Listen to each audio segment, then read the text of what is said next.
Let me ask you something simple. If someone offered you $100 right now, you'd take it, right? Of course you would. $100 is real money. It pays a bill, it fills your gas tank, it buys you a few good meals. But here's what nobody talks about. That same $100, depending on what you do with it, could either be worth exactly $100 for the rest of your life, or it could quietly grow into something that changes everything. And most people, without even realizing it, are making the wrong choice every single month. Not because they're bad with money, not because they're lazy or irresponsible, but because of one deeply human psychological trap that almost nobody warns you about. It's called lifestyle creep, and it is the single most invisible force destroying the financial futures of people who actually earn decent money.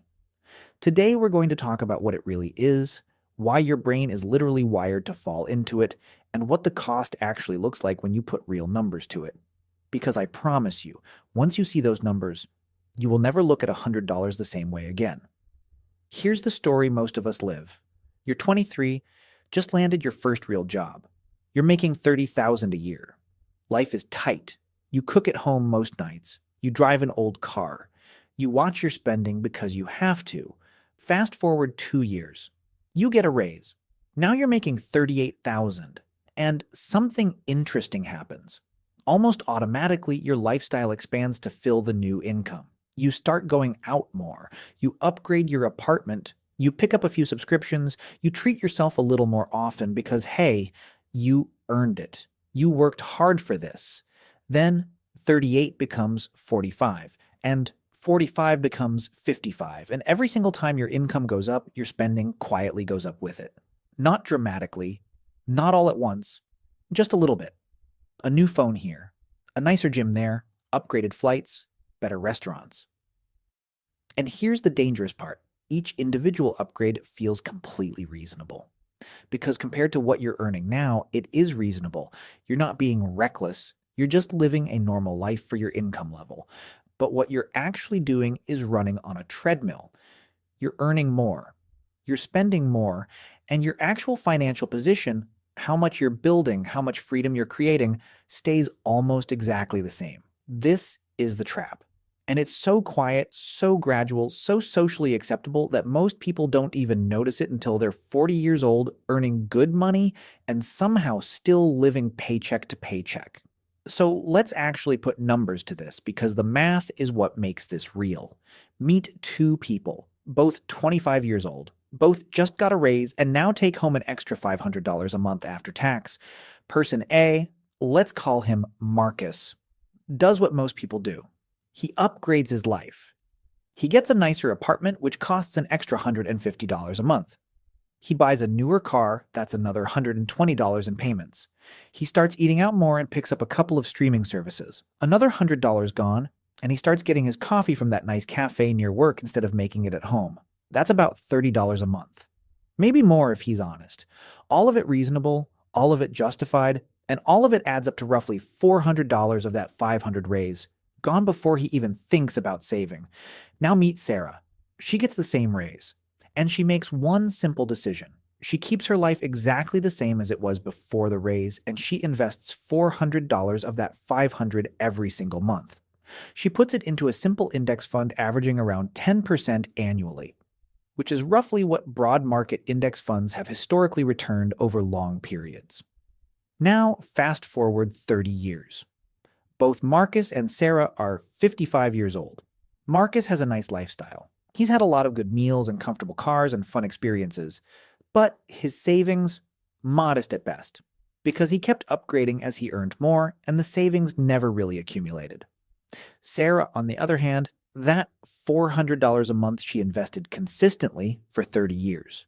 With compound interest doing its job quietly in the background, she's sitting on somewhere around $800,000. $800,000 from just $400 a month. From one decision she made at 25 to not upgrade her lifestyle when she didn't have to. And here's the part that really hits differently when you think about it. Marcus didn't spend that money on anything catastrophic. He didn't gamble it. He didn't make bad investments. He just did what felt completely normal.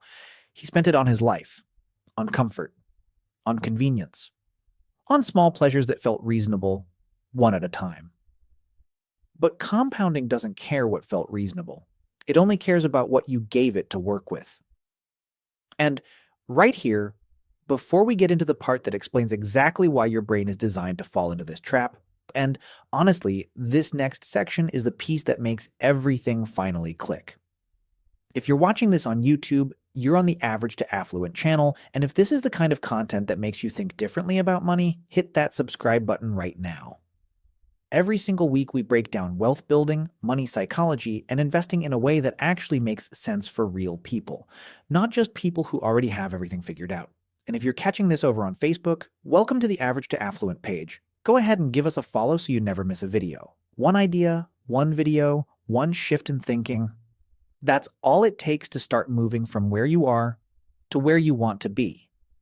That's literally what this channel is about. Average to Affluent. Let's get into it. So why does this happen to smart people? Why do people who know better still fall into this trap? It comes down to something psychologists call hedonic adaptation. Your brain has this remarkable and slightly annoying ability to normalize almost anything. Give it something new and exciting, and within a few weeks, maybe a few months, it adjusts. The new apartment feels normal. The new car feels like just a car. The fancy coffee becomes just your regular morning coffee, and then your brain starts looking for the next upgrade. Not because you're greedy, but because that's genuinely how human psychology works. We adapt to our circumstances, and then we need something slightly better to feel the same level of satisfaction we felt before. This is why lottery winners, on average, return to roughly the same level of happiness they had before winning within just a couple of years. More money, more things, but the brain recalibrates. It always recalibrates. And marketers know this. Oh, they know this better than almost anyone. Every upgrade is designed to feel like a small, logical step. You don't go from a basic phone to the most expensive model in one jump. You go basic to mid-range, mid-range to premium, premium to the latest premium. Each step feels justified. Each step feels earned. And the industry makes billions of dollars a year on that feeling. There's another psychological layer here too. It's called social comparison. When your income grows, your social circle often shifts. You're around people who earn similar amounts, and suddenly the lifestyle they have starts to look like the baseline, not the luxury, the baseline. Your colleague drives a nice car, your friend just got a beautiful apartment, your cousin posted a vacation from somewhere that looks incredible, and the pressure, mostly unspoken, mostly internal, to match that level of living is very, very real. We don't just spend money on things, we spend money on identity, on belonging, on signaling to ourselves and to others that we've arrived somewhere, that we're doing well. And that desire is deeply human, but it is also incredibly expensive. Here's the thing nobody in your life probably sat you down and explained. There are two ways to be wealthy. The first is to earn more than you spend and build something over time.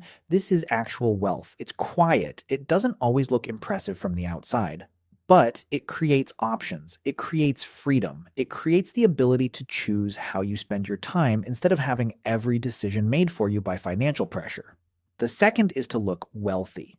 This is lifestyle, nice things, nice experiences, visible markers of success, and there's nothing inherently wrong with any of it, as long as you understand what you're trading.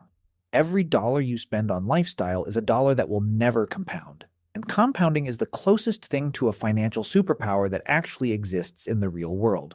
Here's a simple way to think about it. Imagine every $100 you have is a tiny worker. If you spend that worker, send him home, give him the day off, he does one job. He buys you whatever you bought. And then he's gone. But if you put that worker to work, invest him, he starts producing. And then the things he produces start producing. And then those things produce more things. And it builds slowly at first, then faster still. That's compound interest. Not a graph you saw in a finance textbook. 100 workers becoming 200. 200 becoming 500. 500 becoming something that, over a long enough time horizon, becomes genuinely life-changing.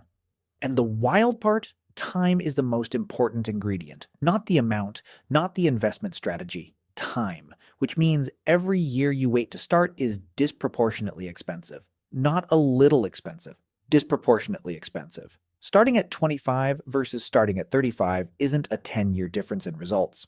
Thanks to compounding, it can be a 3 or 4 times difference in your final number. So, what do you actually do with all of this? First, and this is the most important thing, stop waiting for a big dramatic moment to start saving.